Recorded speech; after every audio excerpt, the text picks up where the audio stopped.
കഴിഞ്ഞ കുറേ കാലമായി കേരള രാഷ്ട്രീയത്തിൽ നിറഞ്ഞു നിൽക്കുന്ന രാഷ്ട്രീയക്കാരൻ പിണറായി വിജയനാണ്. ഒരു ഫൈറ്റർ പൊളിറ്റിക്സ് രീതിയാണ്. പിണറായിക്കൊത്തൊരു എതിരാളി കേരള രാഷ്ട്രീയത്തിൽ ഇതുവരെ ഇല്ലായിരുന്നു. കെ സുധാകരനെയാണ് കോൺഗ്രസുകാർ പിണറായിയുടെ എതിരാളിയായി എപ്പോഴും പറഞ്ഞിരുന്നത്. എന്നാൽ അതൊന്നും അത്ര എഫക്റ്റീവ് ഒന്നും അല്ലായിരുന്നു. സതീശന്റെ കടന്നുവരവ് എതിരാളിക്കൊരു പോരാളി എന്ന് പറഞ്ഞുകൊണ്ടായിരുന്നേ. ഇക്കഴിഞ്ഞ ദിവസം ഞാനൊരു കമ്മ്യൂണിസ്റ്റുകാരനോട് സംസാരിക്കുമ്പോൾ അദ്ദേഹം പറഞ്ഞത്, പിണറായിയും സതീശനും ഒരു നാണയത്തിന്റെ ഇരുവശങ്ങൾ പോലെയാണ് എനിക്ക് തോന്നുന്നത്.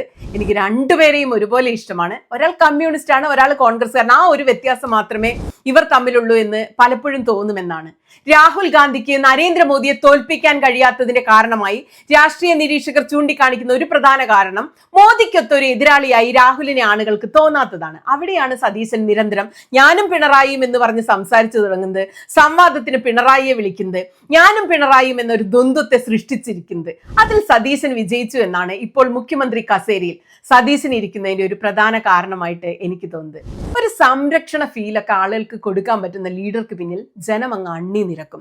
ഒരു പാട്രിയാർക്ക് ആൻഡ് ഒരു ബ്രദർ ഫീലൊക്കെ ആളുകൾക്ക് കിട്ടണം.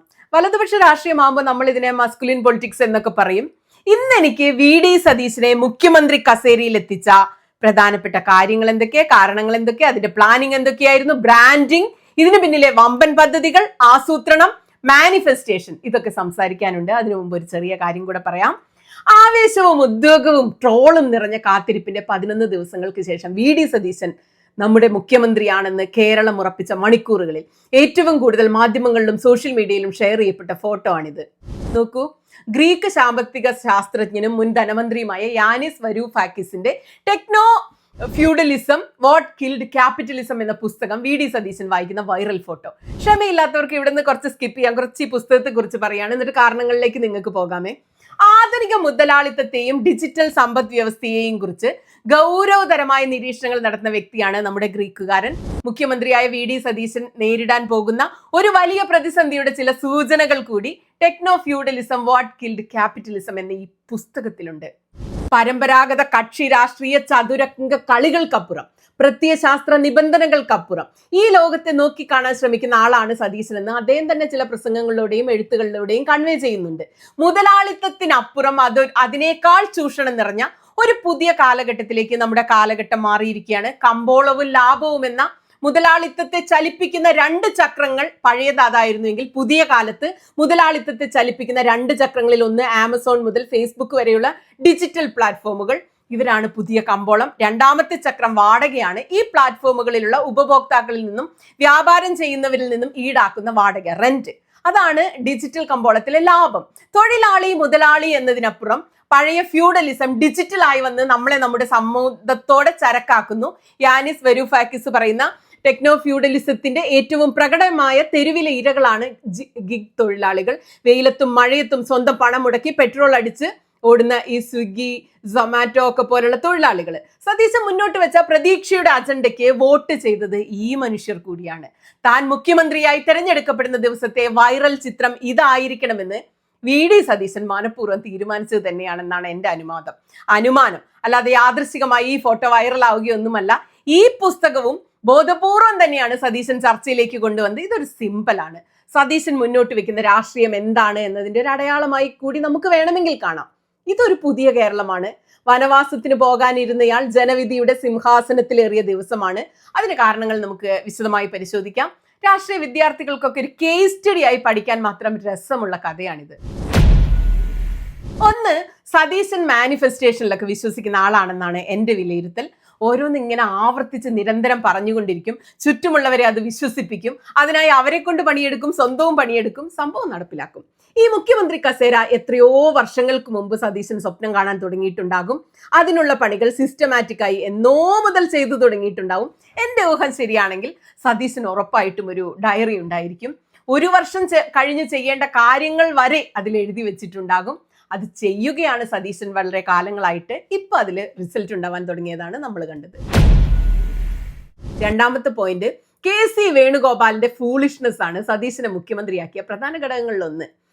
തെരഞ്ഞെടുപ്പിൽ ഇഴഞ്ഞു കയറാം എന്ന് ചിന്തിക്കുന്നത് മുതൽ ഉപതിരഞ്ഞെടുപ്പിന് അവസരം ഒരുക്കാൻ നോക്കിയത് മുതൽ പുള്ളി ചെയ്തതെല്ലാം മണ്ടത്തരങ്ങളായിരുന്നു.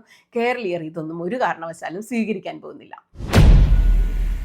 3, ഈ മാനിഫെസ്റ്റേഷൻ എന്നാൽ സ്വപ്നങ്ങൾ ഉണ്ടായാൽ പോരാ, അത് യാഥാർത്ഥ്യമാവണമെങ്കിൽ നമ്മൾ പണിയെടുക്കണം, പണിയെടുപ്പിക്കണം. സതീശനെ മുഖ്യമന്ത്രിയാക്കിയതിൽ വലിയ പങ്കുവഹിച്ച ഒരു വാക്കാണ്, ആശയമാണ് ടീം UDF. ടീം UDF എന്നത് ഘടക കക്ഷികളെ വിശ്വസിപ്പിച്ചു. നമ്മൾ ടീം UDF ആണ്, ഒരു ഘട്ടത്തിലും നമ്മൾ വഴിവരികയില്ല, ജയിച്ചാലും തോറ്റാലും നമ്മൾ ഒന്നിച്ച്.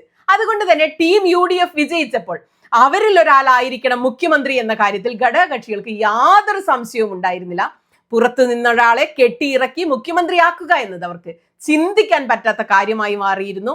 ഈ ടീം UDF വെറുമൊരു വാക്കായിരുന്നില്ല അത്. അതുകൊണ്ട് തന്നെ മുസ്ലിം ലീഗ് ഉൾപ്പെടെയുള്ള എല്ലാ ഘടക കക്ഷികളും സതീശൻ തന്നെ മുഖ്യമന്ത്രി എന്ന സ്റ്റാൻഡിൽ ഉറച്ചു നിന്നു. അവരുടെ ഭാഷയിൽ പറഞ്ഞാൽ പട നയിച്ചവൻ നാട് നയിക്കട്ടെ എന്നായി. നാലാമത്തെ പോയിന്റ്, ഒരു മുസ്ലിം ലീഗ് എന്ന ഘടക കക്ഷി പാറ പോലെ സതീശന് മുന്നിൽ ഉറച്ചു നിന്ന് വൻ കരുത്ത് നൽകി. അതിൽ പ്രധാനപ്പെട്ട കാരണം പ്രിയങ്ക ഗാന്ധി അവിടുത്തെ ജനപ്രതിനിധിയാണ് എന്നതാണ്. രണ്ടാമത്തെ കാരണം ജനവികാരം കൃത്രിമമായി ഉണ്ടാക്കിയതാണ് എന്നൊക്കെ ഇവർ പറയുമ്പോഴും വയനാടിനെ അമേഠിയാക്കി മാറ്റാൻ രാഹുലിനും പ്രിയങ്കയ്ക്കും താല്പര്യമില്ല. ഇനിയും അഭയം തേടി പോറാൻ വേറെ ഒരു മണ്ഡലവും ഈ രാജ്യത്തില്ല, ഇന്ത്യയിലില്ല. ഞാൻ മനസ്സിലാക്കുന്നത് വയനാട്ടിലെ ഒരു പ്രധാനപ്പെട്ട രാഷ്ട്രീയ നേതാവിനോട് പ്രിയങ്ക സംസാരിച്ചു, ജനവികാരം മനസ്സിലാക്കി, അതിനനുസരിച്ച് നീങ്ങാൻ ഹൈക്കമാൻഡിനെ ഉപദേശിക്കുകയും ചെയ്തു എന്നാണ്. എന്തായാലും വയനാട്ടിൽ ഇംഗ്ലീഷിൽ പ്രതിഷേധ പോസ്റ്ററുകൾ ഒട്ടിച്ചവർക്കും ജനവികാരം ഹൈക്കമാൻഡിൽ എത്തിച്ചതിൽ പങ്കുവഹിച്ചതിൽ അഭിമാനിക്കാം. അഞ്ചാമത്തെ പോയിന്റ്, മോറൽ അതോറിറ്റി ഉള്ള AK ആന്റണി, VM സുധീരൻ തുടങ്ങിയ നേതാക്കളെ നമ്മളൊക്കെ ഇങ്ങനെ പൊതുവെ ട്രോളും ഒക്കെ ചെയ്യെങ്കിലും വംശനാശം സംഭവിച്ചവർ എന്ന ആളുകൾ പരിഹസിക്കുമെങ്കിലും കോൺഗ്രസിന്റെ നിർണായക സമയങ്ങളിൽ ഇവർക്കൊക്കെ പൊന്നു വിലയാണ്. മോറൽ ആൻഡ് ഐഡിയോളജിക്കൽ ക്ലാരിറ്റിയുള്ള പ്രത്യയശാസ്ത്ര പിൻബലമുള്ള VM സുധീരനും AK ആന്റണിയും ഒക്കെ നിർണായക ഘട്ടത്തിൽ VD സതീശനെയാണ് പിന്തുണച്ചത്. അത് തള്ളിക്കളയാൻ ഒരു ഹൈക്കമാൻഡിനും പറ്റില്ല. കാരണം അതിനൊപ്പം K മുരളീധരൻ, രാജ്മോഹൻ ഉണ്ണിത്താൻ പോലുള്ള നേതാക്കൾ നിർഭയമായിട്ട് അഭിപ്രായങ്ങൾ പറഞ്ഞു, ജനവികാരം പ്രതിഫലിപ്പിച്ചു. K മുരളീധരനാണ് ചരിത്രത്തിൽ ആദ്യമായി മന്ത്രിയായിരിക്കും മത്സരിച്ച് തോറ്റ് കളം വിടേണ്ടി വന്ന രാഷ്ട്രീയക്കാരൻ. സ്വന്തം അനുഭവത്തിൽ നിന്നും അദ്ദേഹം കുറച്ച് കാര്യങ്ങളെക്കുറിച്ചും ജനങ്ങളെക്കുറിച്ചും ജനവികാരത്തെക്കുറിച്ചും പറയുമ്പോൾ അതിന് കുറച്ച് കൂടുതൽ വിലയുണ്ട്. അത് സതീശനെ ശരിക്കും സഹായിച്ചു. ആറാമത്തെ പോയിന്റ്, നോ മോർ ഇലക്ഷൻ. 62 പേരിൽ നിന്നൊരാൾ മുഖ്യമന്ത്രി എന്ന് ഘടകകക്ഷികൾ ഉൾപ്പെടെയുള്ളവർ പലരുടെയും നിലപാട് തള്ളിക്കളയാൻ പറ്റില്ലാത്തൊരു സംഗതിയായിരുന്നു. KC വേണുഗോപാൽ ലോക്സഭയിൽ മത്സരിക്കാൻ വേണ്ടി വരുമ്പോൾ വിട്ടുകൊടുത്ത രാജ്യസഭാ സീറ്റ് BJP പിടിച്ചുകൊണ്ടുപോയിരുന്നു. പിന്നീട് വീണ്ടും രാജിവെച്ച് ആലപ്പുഴ സീറ്റ് ഇപ്പോഴത്തെ അവസ്ഥയിലാണെങ്കിൽ ശോഭാ സുരേന്ദ്രനൊക്കെ തൂക്കാനുള്ള എല്ലാ സാധ്യതയുമുണ്ട്. അതല്ലെങ്കിൽ പൊതുസമ്മതനായ ഒരാളെ LDF സ്വതന്ത്രനായിട്ട് മത്സരിച്ചാൽ പോലും ആ സീറ്റ് പിടിച്ചെടുക്കാമെന്ന അവസ്ഥയുണ്ട്. അതിന്റെ ഉത്തരവാദിത്തം ഏറ്റെടുക്കാൻ ആരാണ് തയ്യാറാവുക? വിജയങ്ങൾക്ക് ഒരുപാട് ഉത്തരവാദികൾ ഉണ്ടാവും, തോൽവിക്ക് ആരും ഉത്തരവാദിത്തം ഏറ്റെടുക്കും? അതിലുപരി ഈ ജനവികാരം ഇരമ്പിയപ്പോൾ പുഷ്പം പോലെ മത്സരിച്ച് ജയിക്കാൻ പറ്റുന്ന ഒരു സീറ്റ് KC വേണുഗോപാലിനെ മഷിയിട്ട് നോക്കിയിട്ട് കേരളത്തിൽ കാണാൻ പറ്റുന്നില്ല.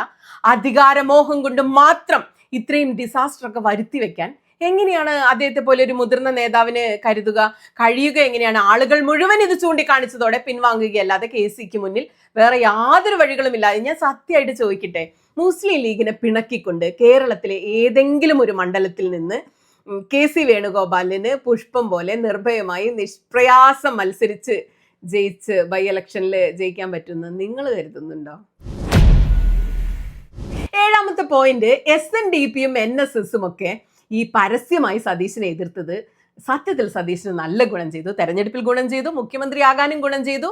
ഗ്രൂപ്പ് ഇല്ലാത്തതൊക്കെ ആദ്യഘട്ടത്തിൽ സതീശന് വലിയ തിരിച്ചടിയാകുമെന്ന് തോന്നിയെങ്കിലും അവസാനമായപ്പോൾ അതും സതീശന് വലിയ ഗുണമായി മാറുകയാണ് ഉണ്ടായത്. എട്ടാമത്തെ പോയിന്റ്, ജനവികാരമാണ് സതീശനെ ശരിക്കും സഹായിച്ച ഘടകം. റിപ്പോർട്ടർ TVയും ആന്റോ അഗസ്റ്റിനും അരുൺകുമാറും പല കോൺഗ്രസ് നേതാക്കളും ഒക്കെ പറയുന്ന പോലെ ജനവികാരം അളക്കാൻ അളവുകോലില്ല. ഇതൊക്കെ സതീശന്റെ PR ടീം വിടുന്ന ജനവികാരമാണ്, യഥാർത്ഥ ജനവികാരം ജയിച്ച MLA മാർ പറയുന്നതാണ് എന്നൊക്കെ മുട്ടാപ്പൂക്ക് ന്യായങ്ങൾ പറയാമെങ്കിലും അതൊന്നും വിലപ്പോവില്ല എന്നതാണ് സത്യം. സതീശന് കിടിലൻ PR ടീമുണ്ട് എന്ന കാര്യത്തിൽ എനിക്ക് യാതൊരു സംശയവുമില്ല. PR ടീമുണ്ട്. പട നയിച്ചവൻ നാട് നയിക്കട്ടെ എന്ന ഫ്ലെക്സ് ഒക്കെ അവർ തന്നെയാണ് ഡിസൈൻ ചെയ്ത് നാട് മുഴുവൻ എത്തിക്കുന്നത്. വാട്സാപ്പ് ഗ്രൂപ്പുകളും ഇഷ്ടംപോലെ ഉണ്ടാവും. എന്നാൽ ഇവർ പ്ലാൻ ചെയ്തതിനപ്പുറത്തേക്ക് കാര്യങ്ങൾ കൈവിട്ടുപോയി. യഥാർത്ഥ ജനം ഒരു PR-ഉം ഇല്ലാതെ തെരുവിലിറങ്ങുന്ന സംഭവം ഉണ്ടായപ്പോൾ ആക്ച്വൽ PR-ഉം റിയൽ PR-ഉം തമ്മിലായി പിന്നെ മത്സരം. ഈ മോബിനെയൊക്കെ ഇറക്കി തെരുവിലേക്ക് ഇറക്കാൻ കഴിഞ്ഞാൽ പിന്നെ എന്ത് PR-നെയൊക്കെ കടത്തിവെറ്റി ജനം പ്രതിഷേധത്തിൽ അണിനിരന്ന് സംസാരിക്കുന്നത് നമ്മൾ ചാനലുകളിൽ കണ്ടതാണ്. അത് അവസാനമെങ്കിലും തിരിച്ചറിയാനും അംഗീകരിക്കാനും ഹൈക്കമാൻഡിന് കഴിഞ്ഞു. രണ്ടാമത്തെ പോയിന്റ്, ഞാൻ VD സതീശന്റെ പഴയ വീഡിയോകളൊക്കെ കാണുകയായിരുന്നേ. അപ്പൊ ആദ്യം മുതലേ അദ്ദേഹം ഇങ്ങനെ ഓരോ പ്രസ്താവനകൾ, പ്രവചനങ്ങളൊക്കെ നടത്തും. എന്നിട്ട് അത് റിപ്പീറ്റ് ചെയ്ത് ഇങ്ങനെ പറയും. 100 സീറ്റ് കിട്ടിയില്ലെങ്കിൽ വനവാസത്തിന് പോകുമെന്ന് റിപ്പീറ്റ് ചെയ്ത് പറയുന്നത് പോലെയാണ് പല കാര്യങ്ങളും ചെയ്യുന്നത്. അവസാനം അത് ആളുകളിലേക്ക് എത്തും. ഒരു മാനിഫെസ്റ്റേഷന്റെ പ്രത്യേക അവസ്ഥ. പുള്ളി അതിനായിട്ട് നല്ല പണിയെടുക്കുന്നുണ്ട് കേട്ടോ. ബൂത്ത് കേന്ദ്രീകരിച്ചാണ് സതീശൻ ഇത്തവണയൊക്കെ പ്രവർത്തനം നടത്തുന്നത്. ബൂത്ത് പ്രസിഡന്റുമാരുമായുള്ള നിരന്തരമായ നല്ല ബന്ധം, താഴെത്തട്ടിലെ പ്രവർത്തനങ്ങളെ ഏകോപിപ്പിക്കാൻ, ജയിക്കാൻ പദ്ധതികൾ ആസൂത്രണം ചെയ്യൽ, കൃത്യമായ കണക്കുകൾ, കണക്കുകൂട്ടലുകൾ, വോട്ട് ചേർക്കൽ പോലുള്ള പ്രാഥമിക പ്രവർത്തനങ്ങൾ മുതൽ തെരഞ്ഞെടുപ്പ് ഫലം പ്രവചിക്കുന്നത് വരെയുള്ള ഒരു സിസ്റ്റമാറ്റിക് ആയ പണിയുണ്ട്. അതിന് റിസൾട്ട് ഉണ്ടായി. 12 മന്ത്രിമാർ തോൽക്കും, 100 സീറ്റ് കിട്ടും, 5 ജില്ല പിടിക്കും. ഇതൊക്കെ പറയുന്നത് പ്രവചനം മാത്രമല്ല, പണിയെടുത്തിട്ട് അതിന്റെ റിസൾട്ടിൽ നിന്നാണ് പറയുന്നത്. അപ്പൊ നമ്മൾ ഓർക്ക് ഇങ്ങനെയൊക്കെ പറഞ്ഞിട്ട് ഇതൊന്നും നടന്നില്ലെങ്കിൽ പിന്നെ ഒരു രാഷ്ട്രീയ നേതാവിന്റെ ഭാവി എന്തായിരിക്കുമെന്ന്. നടക്കാൻ ആവശ്യമായതെല്ലാം ചെയ്തു വെച്ചിട്ടാണ് പുള്ളി ഇതെല്ലാം വന്ന് പറയുന്നത്. അത് എന്താ ചെയ്യണമെന്ന് പുള്ളി പഠിച്ചു കഴിഞ്ഞു. മാനിഫെസ്റ്റേഷന്റെ മാരകമായ അവസ്ഥ. 10, എനിക്ക് ഈ പോയിന്റ് വളരെ പ്രധാനപ്പെട്ടതായി എനിക്ക് തോന്നുന്ന ഒന്നാണ്. കോൺഗ്രസിനായിട്ട് എത്രയോ കാലമായിട്ട് കനകുലു ഇവിടെ പണിയെടുക്കുന്നുണ്ട്. എന്നാൽ സതീശൻ പൂർണ്ണമായും കനകുലു ടീമിനെ വിശ്വസിക്കുകയോ അവർ പറയുന്നത് മാത്രം അനുസരിച്ച് പണിയെടുക്കുകയോ മുന്നോട്ട് പോവുകയോ ചെയ്യാൻ തയ്യാറായില്ല. അദ്ദേഹത്തിന് സ്വന്തമായി ഒരു ഷാഡോ PR ടീം എല്ലാത്തിനും ഉണ്ടായിരുന്നു. തെരഞ്ഞെടുപ്പ് നടക്കുന്ന മണ്ഡലങ്ങളിലൊക്കെ അവരുണ്ടായിരുന്നു, ആരുടെയും ശ്രദ്ധയിൽപ്പെടാതെ. എന്നാൽ എല്ലാ പണിയും എടുത്തും ഏകോപിപ്പിച്ചും ഇതിന്റെ ഫീഡ്ബാക്ക്, സതീശന് ആവശ്യമായ കാര്യങ്ങൾ കൃത്യമായ ഫീഡ്ബാക്കുകൾ എത്തിച്ചും തിരുത്തലുകൾ വരുത്തിക്കൊണ്ടും ഇവരുണ്ടായിരുന്നു. അത് ഈ വിജയത്തിലെ പ്രധാനപ്പെട്ട ഒരു സംഗതി തന്നെയാണ്. 11, ബ്രാൻഡിങ്. ഒരുപക്ഷെ ശശി തരൂർ അല്ലാതെ കേരളത്തിലെ രാഷ്ട്രീയക്കാർ ആരും അങ്ങനെ വലിയ വിജയകരമായ ഒരു റീബ്രാൻഡിങ് ഒന്നും നടത്തിയതായിട്ട് എനിക്കറിയില്ല. സതീശന്റെ ബ്രാൻഡിങ് വൻ വിജയമായിരുന്നു. നിങ്ങൾക്ക് സതീശന്റെ പഴയ വീഡിയോ നോക്കി അറിയാം. അദ്ദേഹത്തിന്റെ മുഖത്ത് ഇങ്ങനെ ഇവിടെയായിട്ട് ഒരു കറുത്ത പാടൊക്കെ ഉണ്ട്. പിന്നെ ഇവിടെ ഇങ്ങനെ കൂട്ടുപുരിക ഉണ്ടായിരുന്നു, കുറച്ചുകൂടി തടി ഉണ്ടായിരുന്നു, ഹാഫ് കൈ ഷർട്ടായിരുന്നു. ഇന്നത്തെ അദ്ദേഹമല്ല അന്നത്തെ ഇദ്ദേഹം. മുഖത്തൊട്ടി വെച്ചുള്ള ഒരു വട്ടപ്പശ ചിരി ഉണ്ടായിരുന്നു, ക്ലീൻ ഫേസ്, മൃദുവായ ചലനങ്ങൾ. ഇതൊക്കെ ഈ ബ്രാൻഡിങ്ങിലൂടെ വന്നതാ. ഇത് നന്നായി ചെയ്യാൻ സതീശന് കഴിഞ്ഞിട്ടുണ്ട്. രൂപം മാത്രമല്ല മാറ്റിയത്, വായനക്കാരൻ എന്നൊരു ഇമേജ് ഉണ്ടാക്കി ബുദ്ധിജീവികൾക്കിടയിലേക്ക് ഇങ്ങനെ ഇട്ടുകൊടുത്തു. രാഹുൽ മാങ്കൂട്ടത്തിനെതിരെ കർശനമായി നടപടിയെടുക്കുകയും റിനിയെ പോലെയുള്ള ചില പെൺകുട്ടികൾ ഒരു അച്ഛൻ ഇമേജിൽ അദ്ദേഹത്തെ ഒരു അച്ഛനെ പോലെ ഇങ്ങനെ പറയുകയൊക്കെ ചെയ്തപ്പോൾ ഒരു സതീശന്റെ ഒരു ബ്രാൻഡിങ് ആയിരുന്നു അത്. സ്ത്രീ സംരക്ഷകൻ എന്ന ഇമേജ്, ഹരിത MLA ആയിട്ട് പരിസ്ഥിതി സംരക്ഷകൻ എന്നൊരു ഇമേജ് ഉണ്ടാക്കി, പുതുയുഗ യാത്ര നടത്തി, ഇതാണ് എൻ്റെ വിഷൻ വിഷൻ വിഷൻ എന്ന് പറഞ്ഞ് വിഷണറി ആണ് എന്ന ഇമേജ് ഉണ്ടാക്കി. വെള്ളാപ്പള്ളിക്കെതിരെ കർശനമായ നിലപാടെടുത്ത് മതേതരവാദിയാണ് എന്ന ഇമേജ് ഉണ്ടാക്കി. ഏതറ്റം വരെയും പോകും മതേതരത്വം സംരക്ഷിക്കാൻ എന്ന ഇമേജ് ഉണ്ടാക്കി. ജൻസി പിള്ളേരെ കയ്യിലെടുക്കാൻ വേറെ ചില പൊടിക്കൈകൾ. പിന്നെ താൻ ഇടതാണ്, നെഹ്റുവിയൻ ലെഫ്റ്റ് ആണെന്ന് നിരന്തരം പറഞ്ഞുകൊണ്ട് തനിക്ക് പ്രത്യയശാസ്ത്ര ക്ലാരിറ്റി ഉണ്ട് എന്ന ഇമേജ് ആളുകളിലേക്ക് ഉണ്ടാക്കി. അങ്ങനെ കേരളത്തിൽ നിലനിൽക്കാൻ ആവശ്യമായ എല്ലാം കൃത്യമായ ഇമേജ് ബിൽഡിംഗ് നടത്തി. ബ്രാൻഡിങ് എന്നാണ് നമ്മൾ ഇതിന് ശരിക്കും പറയുക. സതീശന്റെ ബ്രാൻഡിങ് വളരെ വിജയകരമായിരുന്നു. സ്വയം മാർക്കറ്റ് ചെയ്യുന്നതിൽ ഇത്രയും വിജയിച്ച ഒരു രാഷ്ട്രീയ നേതാവ് കേരളത്തിൽ ഇല്ല എന്ന് തന്നെ ഞാൻ പറയും. നിരന്തരം ഒരേ കാര്യം ആളുകൾ പറഞ്ഞാൽ അത് കൃത്യമായി ആളുകളിലേക്ക് എത്തിച്ചാൽ അത് വിജയിക്കും. 12, ഇലക്ഷൻ എഞ്ചിനീയറിംഗിന്റെ ഒരു മാസ്റ്ററാണ് സതീശൻ. എങ്ങനെ ഉപതെരഞ്ഞെടുപ്പുകൾ നേരിടണം, ജയിക്കണം, ഇലക്ഷൻ പ്രവചനക്കാരനാകണം എന്നതൊക്കെ സതീശൻ നമുക്ക് കാണിച്ചു തന്നു. സോഷ്യൽ എഞ്ചിനീയറിംഗിനും സതീശന് നല്ല അറിവുണ്ട്, വശമുള്ള പണി തന്നെയാണ്. 13ാമത്തെ പോയിന്റ്, ഏറ്റവും പ്രധാനപ്പെട്ട മറ്റൊരു പോയിന്റ് ആയിട്ട് എനിക്ക് തോന്നുന്നതാണ് സതീശന്റെ പുസ്തക വായന.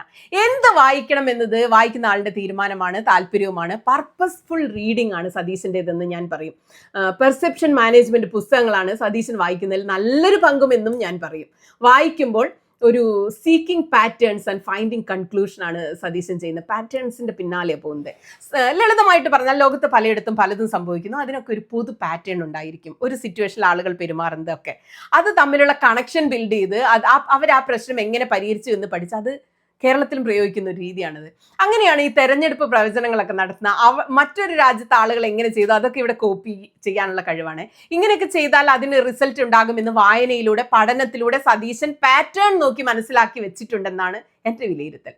ക്ലാസിക് എക്കണോമിക് ബുക്കുകളല്ല സതീശൻ വായിക്കുന്ന, മൈക്രോ പഠനങ്ങളാണ് പലതും, ഇന്റർ ഡിസിപ്ലിനറി ബുക്കുകൾ എന്ന് പറയാം. ഈ പാറ്റേണുകൾ പഠിച്ചു മുന്നേറുന്ന വായനാ രീതി സതീശനെ മുഖ്യമന്ത്രി കസേരയിലിരുന്നതിൽ പ്രധാന പങ്ക് വഹിച്ചിട്ടുണ്ടെന്ന് ഞാൻ വിശ്വസിക്കുന്നു. നിങ്ങളുടെ അഭിപ്രായം എന്താണെന്ന് പറയണേ. എൻ്റെ അഭിപ്രായത്തിൽ തമിഴ്നാട്ടിൽ വിജയ് മുഖ്യമന്ത്രിയും ഉദയനിധി സ്റ്റാലിൻ പ്രതിപക്ഷ നേതാവുമായപ്പോൾ അവിടെ ഒരു തലമുറ മാറ്റം റിയൽ ആയിട്ട് സംഭവിച്ചിരിക്കുകയാണ്. അതുതന്നെ കേരളത്തിൽ സംഭവിക്കാൻ പോവുകയാണെന്ന് എൻ്റെ മനസ്സ് പറയുന്നു. ഒറ്റയ്ക്ക് വെട്ടിയ വഴിയിലൂടെ നടന്നു വന്ന സതീശൻ ആശിക്കുന്നതിന്റെ ഉറപ്പും കാണാത്ത കാര്യങ്ങളുടെ നിശ്ചയവും എന്ന ബൈബിൾ വാക്യം പോലെ നിൽക്കുകയാണ്. നമ്മൾ ഇതുവരെ കണ്ടു ശീലിക്കാത്ത എന്തൊക്കെയോ, അത് നല്ലതാകാൻ ചീത്തയാകാൻ, നല്ലതാണെന്ന് ഞാൻ പറയുന്നില്ല, തലമുറ മാറ്റം ഇവിടെ സംഭവിക്കുകയാണ് കേരള രാഷ്ട്രീയത്തിലും. ആര്യ രാജേന്ദ്രനെ മേയർ ആക്കിയപ്പോൾ അത് സംഭവിക്കുമെന്ന് ഞാൻ വിശ്വസിച്ചിരുന്നെങ്കിലും ഒന്നും ഇവിടെ സംഭവിച്ചില്ല. ഇപ്പോൾ സതീശൻ മുഖ്യമന്ത്രിയായപ്പോൾ ആ തലമുറ മാറ്റം വീണ്ടും സംഭവിക്കുമെന്ന് ഞാൻ പ്രതീക്ഷിക്കുകയാണ്. നിങ്ങളുടെ ഇക്കാര്യത്തിലുള്ള പ്രതീക്ഷകൾ എന്തൊക്കെയാണ്? ഞാൻ പറഞ്ഞു വന്നപ്പോൾ പറയാൻ വിട്ടുപോയൊരു പോയിന്റും കൂടിയുണ്ട്. ഇപ്പൊ ഈ ഒരു ലെഫ്റ്റ് ഇമേജ് ഒക്കെ സതീശൻ ഉണ്ടാക്കിയാൽ ഞാൻ പറയാൻ വിട്ടുപോയതാണ്. ഇപ്പൊ സതീശനെ ആളുകൾ വിളിക്കുന്ന മുദ്രാവാക്യം കണ്ണേ കരളേ VDS എന്നാണ്. അപ്പൊ VS-നെ ഓർമ്മിപ്പിക്കുന്ന ചില മുദ്രാവാക്യങ്ങൾ. പിന്നെ ഞാൻ കഴിഞ്ഞ ദിവസം ആരോ എവിടെയോ പറയുന്നത് കേട്ടു, ഇയാൾ അടിമുടി പാർട്ടിക്കാരനാണ്. ഇതൊക്കെ ഒരു ഇടതിന്റെ സാധനങ്ങളാണ്. ഇടതിൽ നിന്ന് പല സാധനങ്ങളും എടുത്ത് അങ്ങനെയാണ് സതീശന് ബിൽഡ് ചെയ്തിരിക്കുന്നത്. അപ്പൊ ഞാൻ ഈ പറഞ്ഞതിലൊക്കെ നിങ്ങൾക്ക് യോജിപ്പും വിയോജിപ്പുള്ള കാര്യങ്ങളൊക്കെ നിങ്ങൾ കമന്റ് ഇടണം. കാരണം ഞാനിത് ഇങ്ങനെ എൻ്റെ കുറെ തോന്നലുകൾ പറയാണ്. ഇതൊക്കെ റിയൽ ആണോ എന്ന് എനിക്ക് പോലും അറിയില്ല. അപ്പൊ എനിക്കും നിങ്ങളുടെ കമന്റുകളൊക്കെ വായിക്കുമ്പോൾ ഏതൊക്കെ ശരി തെറ്റ്, എൻ്റെ കണക്ക് കൂട്ടൽ ഞാൻ എങ്ങനെ വിലയിരുത്തുന്നത് ശരിയാണെന്നൊക്കെ അറിയാലോ. രസല്ലേ? കമന്റ് ഇടണേ.